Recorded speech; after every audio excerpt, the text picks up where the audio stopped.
Shalom and shalom, people. Cesare Borgia, some of you black people's favorite person in the world. Now this is where you get the image of white Jesus from. This man right here, he was the son of Pope Alexander VI, and Pope Alexander ordered Leonardo da Vinci to replace all the images of Christ to make it look like his son, Cesare Borgia, who had an incestuous relationship with his sister. He was a homosexual, a murderer, you name it. And that's the image, a lot of you black people worship. Got all up in your houses, on your bed frame, all up in the black church, big old Cesare Borgia, aka White Jesus. And you know what?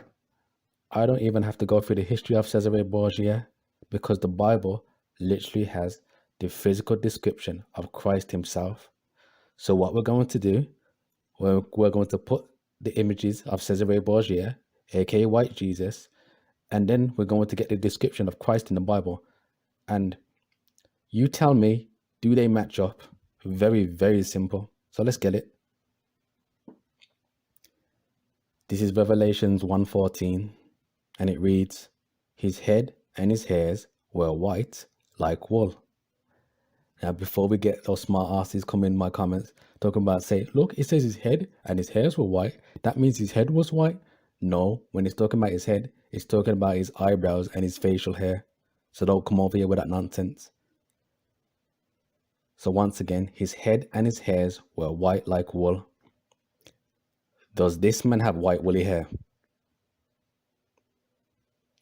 Please, you tell me. Come on, black people. Does this man have woolly hair? Obviously, that's a no. They didn't even get Christ's hair texture correctly. His hair texture, they couldn't even get correct. Yet you guys still think that this is the actual image of Hamashiach himself. Skipping down to 15, and his feet like unto fine brass. Let's see how dark this brass was. As if they burned in a furnace. So you see, quote unquote, Jesus was a dark-skinned man. And his actual name in the Paleo Hebrew, Yahushua, not Jesus.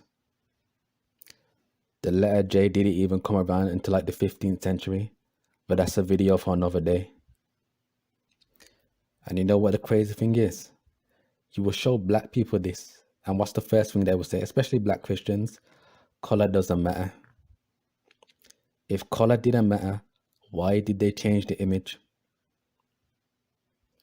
And as I said, they didn't have to change anything because it actually has his description in the Bible. So why did they change it? And you have to understand too, just when our children see this, when you see little black girls, little black boys look up to this, when they see that quote unquote Jesus is a white man,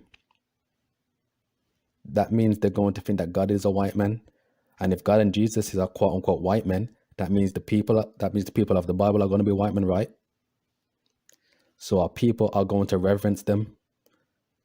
Now, if you gave our children the true understanding of what the real Christ looks like, how do you think our children's psyche would change? You know, that little black boy, you're telling, you know, Christ looks like you. Christ has woolly hair like you. Christ has a dark skin complexion like you. Just that alone, you know how much confidence our children would have. And once again, that's the straight truth. It's not a lie. And this right here is very plain, very simple, very easy to understand. You don't have to look over the meaning of words. You don't have to go through this and go through that. You don't have to look up historical context.